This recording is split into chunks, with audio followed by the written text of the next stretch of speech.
Friday, September 19th, 2025. And it's a good day for me because I'm here with my friend Pete. So how are you doing, Pete? Do you want to give us a health update? Like, are things changing? Very slowly. I'd say the last 2 or 3 weeks have been a new adjustment. Okay. It just so happens that today is not a great day. For whatever reason, I woke up very early. I woke up at like 5 a.m. and couldn't get back to sleep, and eventually did at 6:30 and was up at 8. So I got in a little more sleep, but I woke up, I was shaky on my feet. When I'm fatigued, the things that don't work so well work less well. But otherwise, steady as she goes. Steady as she goes. As she goes downhill. Steady as she goes downhill. Should we talk about silver lining mentoring? It maybe a lot of our audience doesn't know what that is, or hasn't heard of it, or doesn't know why it's relevant. I think that's a good topic. Okay. In fact, there's a big story in the Boston Globe today about the foster care system, and it's an interview with a woman who runs a government agency, I think, not the Department of Youth Services, but who was a foster kid who sort of talks about what it's like to grow up in a foster care environment. But what you are asking about is an organization with which I have been pretty deeply involved for quite a while now. I don't know, 7, 8, 9 years, something like that. Okay. I've been a board member of Silver Lining Mentoring, which is a organization that provides services to youth in foster care in Massachusetts. And the primary thing they do is they find mentors for youth in foster care and match them up. So, it's a little sort of big brothers, big sisters. It's generally the mentor is an adult who is helping shepherd a young person, through life changes. Right. They do other, or we do lots of other things. There's all sorts of counseling and sort of psychological help that's provided. One of the bigger components of the programming is called Learn and Earn. So we establish cohorts, typically but not exclusively at foster homes. In other words, we're in group homes. And the idea is to teach youth life skills and pay them to attend. Right. So could put some money in their pocket, and a lot of it is based around, if you think about growing up, as 7, 8, 9, 10 through 18 years old, a lot of the things you learn life skill wise, occur in the family unit, right? So at the dinner table or just from your parents. Right. Things from, how to open a bank account to, all sorts of financial literacy. How do you get a job? How do you put a resume together? Right. What do you wear to a job interview? What are some things to talk about in a job interview? Life skills.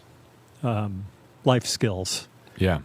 And among other challenges that youth in foster care face is frequently they do not have an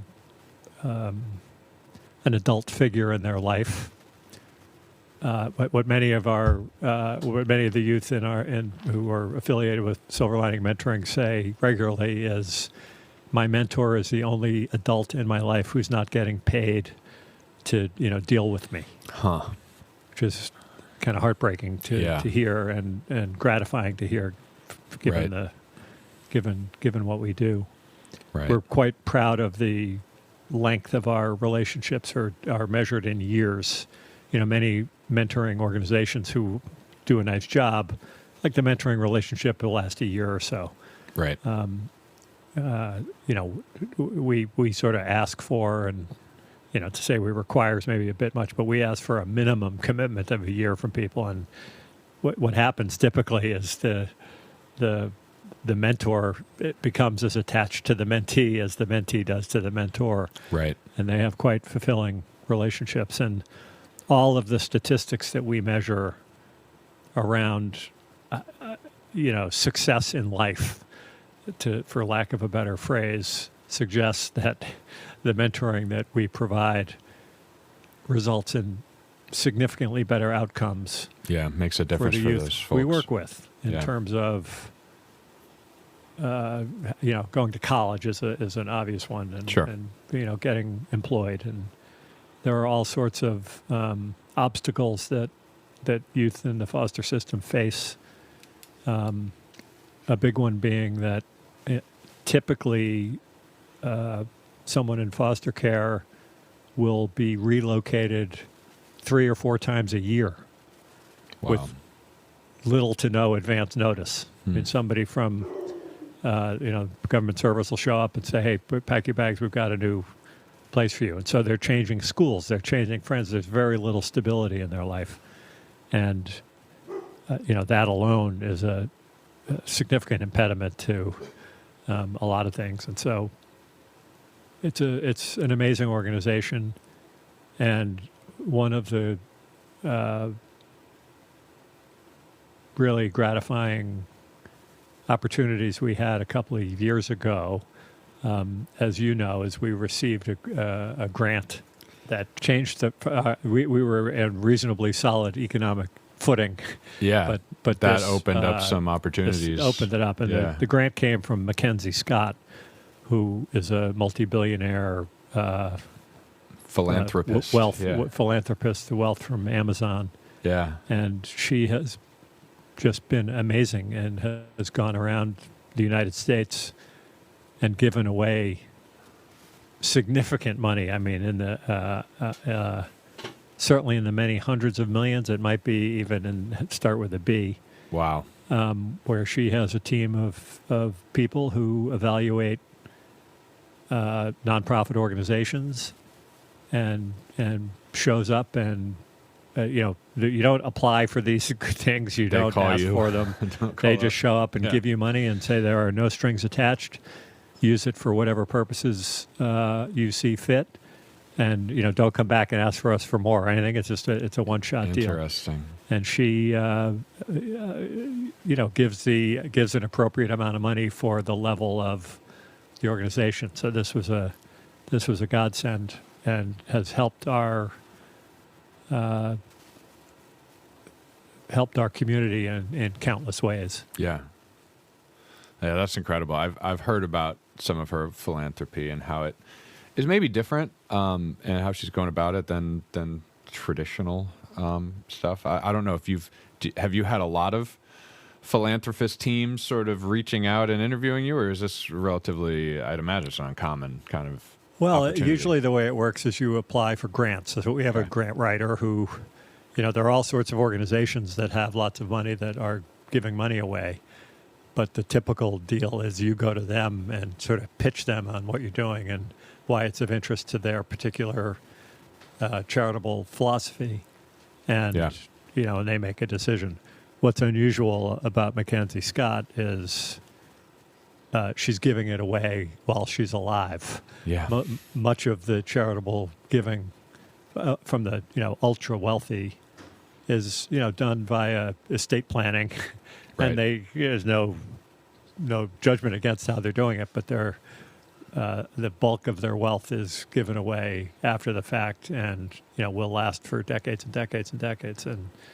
And she's, if you think about it, if your net worth starts with a B, Yeah. you're not going to, that is just not, mathematically, it is not possible to spend that money. I mean, there's just, Right. how many airplanes can you have? And so it's, we have a the separate political conversation of the growing disparity between the ultra rich and everybody else. But it really says something. I don't know her, wouldn't she? I've never met her, I've seen Right. her on television and whatnot, but it's certainly says something about her character, the way in which she's approaching her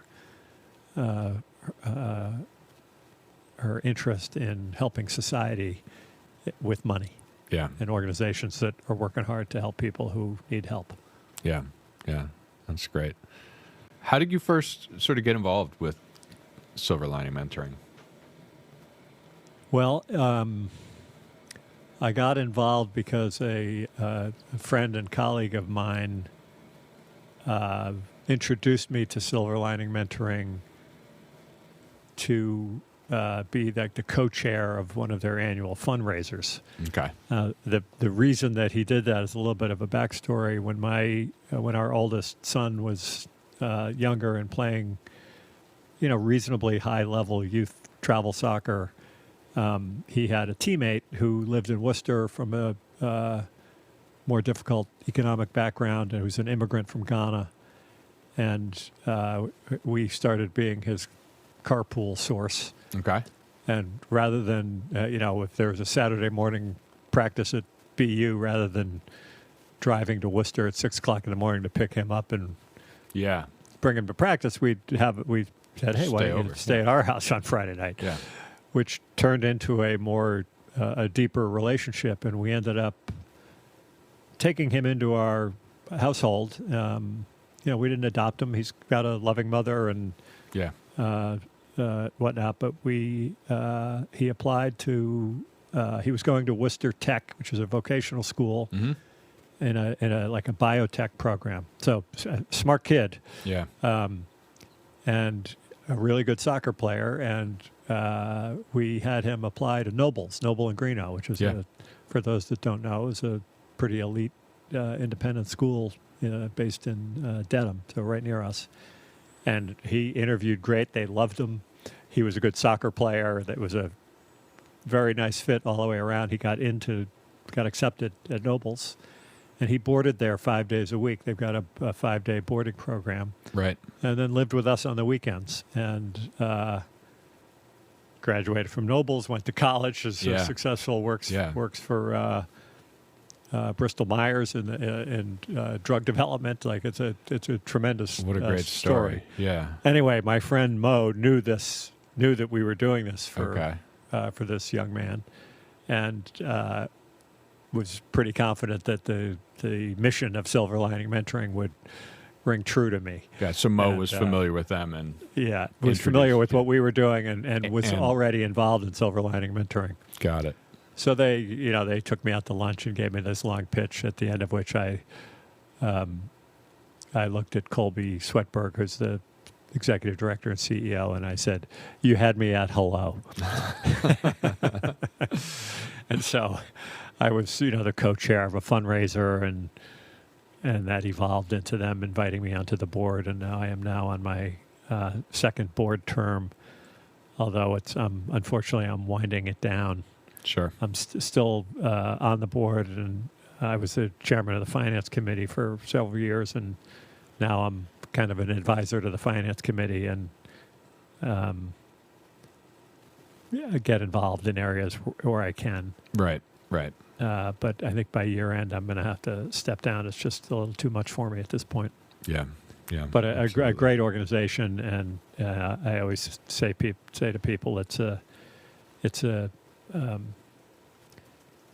organization that punches well above its weight class in terms Yeah. of in terms of the resources that it has compared to the impact that it has on a pretty large number of youth in foster care who otherwise would have a more difficult time navigating society.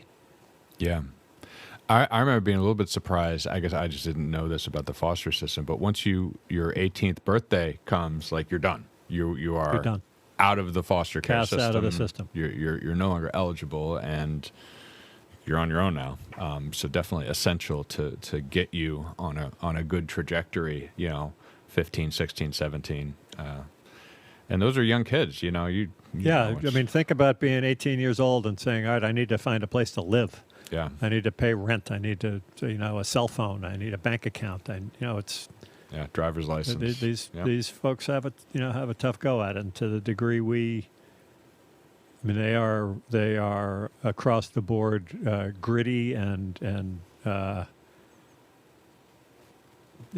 know how to get things done in Yeah, the world tenacious. in ways that tenacious most Yeah, very few 18-year-olds do. And to the degree what Silver Lining does, is additive and helpful and eases the path a little bit.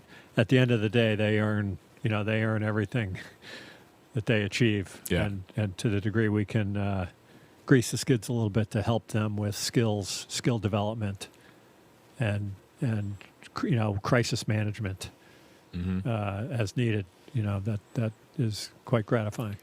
and they're regional. Is it Metro Boston? Is it Eastern Massachusetts? Is it all of Massachusetts? Like what's the scope of? It's primarily, sort of Eastern Mass and Boston Metro. One of the things that happens, as I mentioned earlier, is people get moved around quite a bit. So there's Yeah. a bit of a diaspora as time goes on. So Sure. mentor-mentee relationship may start, somewhere in the Boston metro area, and one of these young people gets moved to, to Worcester or Springfield or whatever, but Yeah. the relationship continues. Yeah, The other thing that we are working on right now, and it's been a little bit of a tough launch, is e-mentoring. So we're trying to figure out how do we expand our reach, yeah, and can we establish mentoring relationships that are more virtual, and that Yeah. obviously expands the population dramatically. It's sure. more complicated to find mentees and mentors, and we're working on it. But that is one of the initiatives that we're trying out at the moment to expand, broaden our reach and scale. Yeah. And traditionally the mentoring has been in person. What's the commitment that a mentor makes? Like how much time and what does it feel like to them to participate as a mentor? We ask for 8 hours a month of time commitment to the mentee, and at a minimum face-to-face, once a month. Right. I think the reality is for many mentor-mentees, it's, hey, well, let's meet every other, Sunday from 2 to 4 or whatever. So we require face-to-face time in a minimum amount of hours. It's generally not hard to people are not just getting to the minimums.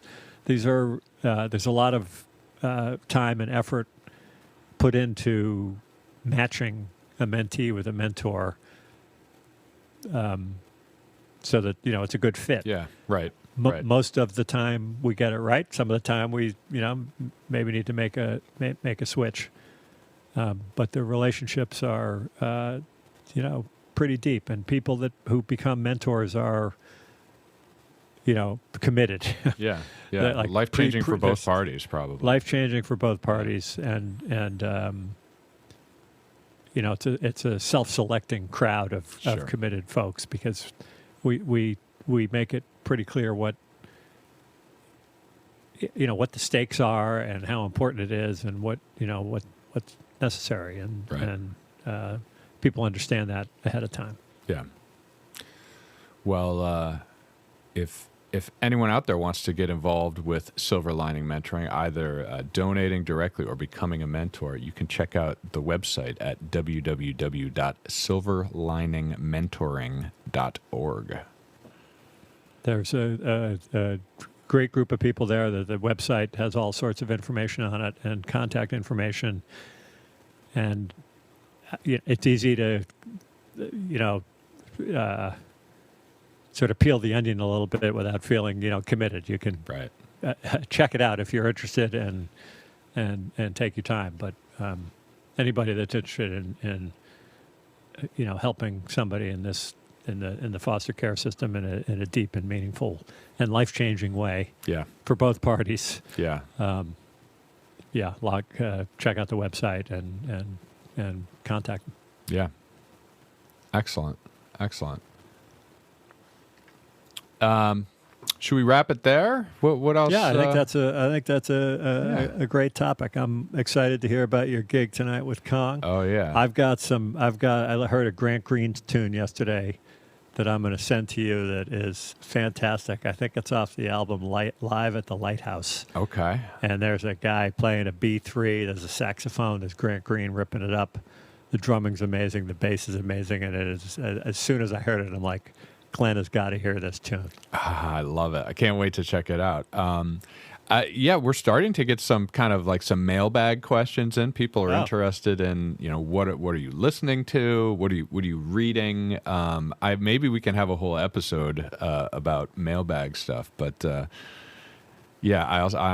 need to show you how to get into the inbox to see what folks are saying. Well, let's maybe that's a good topic for the next session. Let's do a little mailbag. I like that. Just a couple of. I heard some Sturgill Simpson. I've been told to check out Sturgill Simpson a few times, and I haven't gotten around to it. But I did yesterday, and I was pretty blown away. It's kind of like a hippie country band. I don't know how to. Okay. It's hard to characterize. Sturgill Simpson. I'm gonna have to check them out. And the Grant Green tune is called "Betcha by Golly, Wow." Betcha by That's the name golly. of the song. Wow. I'll send you the link, but for anybody listening, check out Grant Green. Betcha by golly, wow. Some ripping Hammond organ, some ripping Grant Green. Live at the Lighthouse. Live at the Lighthouse. Excellent. Well, as always, it's a pleasure and a privilege to speak with you, Pete. Thank you, Glenn. Likewise, and look forward to next Wednesday. Yeah, absolutely. All right.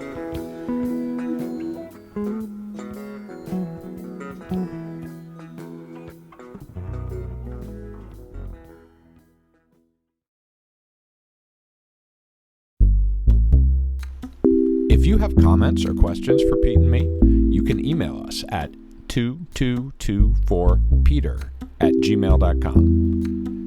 If you'd like to get involved with or donate to ALS causes, check out ALS One at alsone.org. Thank you for listening.